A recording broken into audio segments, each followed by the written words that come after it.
When we're talking about pruning hydrangeas, we need to realize that there are various species of hydrangea. Most of the techniques we'll cover in this video will apply to any of the late spring and early summer flowering hydrangea species. In this training video, we will look at pruning techniques for three of them: Hydrangea arborescens, invisible spirit, which is a smooth hydrangea, Hydrangea microphylla, or big leaf hydrangea, and Hydrangea quercifolia, or oak leaf hydrangea. Now, we looked at pruning another hydrangea in March, and while we'll be looking at pruning these in this video for August, keep in mind that hydrangeas, particularly those blooming March through June into July, tend to have some characteristics that are similar to both summer flowering plants and spring flowering plants, just because they tend to bloom in the transition between those two seasons. So we'll be looking carefully at those, realizing that some of the cuts that we'll be making are more like those we make for summer flowering plants, while others may be more like those we make for spring flowering plants.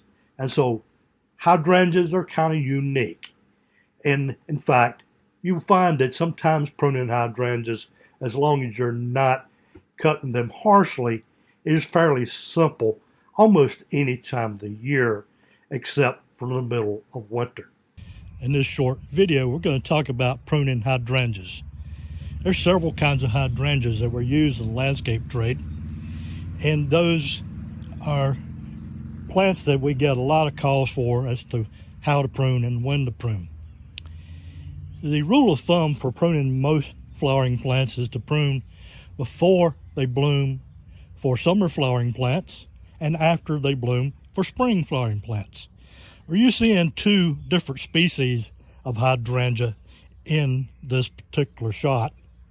Hydrangea arborescens invisible spirit is just now coming into flower, and it will have a pink form. It's a plant that was developed by NC State professor Dr. Tom Ranning. And there are other cultivars that he's developed since then of this native hydrangea. And so it's just now starting to show pink, and it's early June. It will probably continue to develop more pink flowers on into the 1st of July.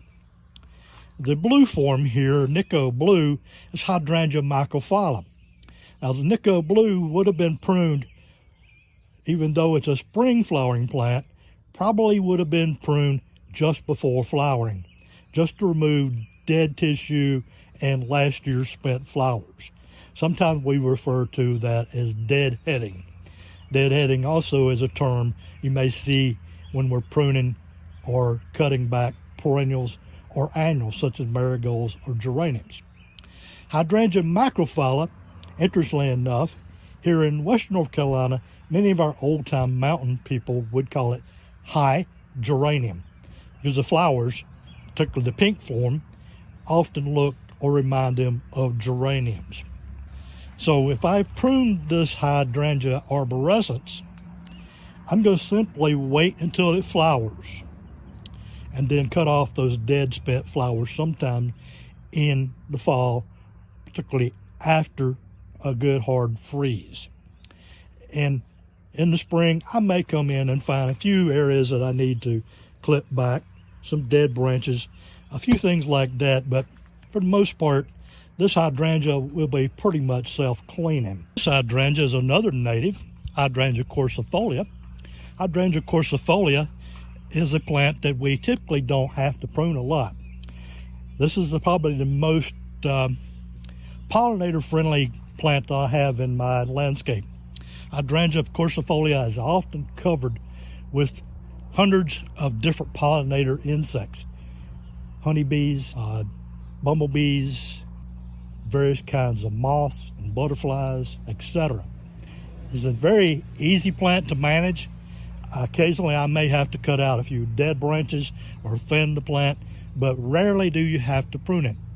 Again, it's a spring flowering plant that typically is not pruned in the fall. You might actually prune out some dead material and cut out old flowers in the spring, usually around the 1st of March. So it's a plant that sort of defies the usual rule of thumb of pruning spring flowering plants in the fall or late summer, or immediately after flower, depending on the rule of thumb you're following, versus summer flowering plants. This one will start blooming in May. I will have continued flowers on through the end of July, and then those white flowers will often turn magenta into a cream as they fade. Notice these conical shaped heads. These are primarily fertile flowers in the middle without any petals, and sterile flowers on the outside. If we were looking at some of the other species of hydrangea, we often call that lace cap. So lace cap is a flower panicle that where you have a lot of fertile flowers that produce seed with just a smattering of sterile florets.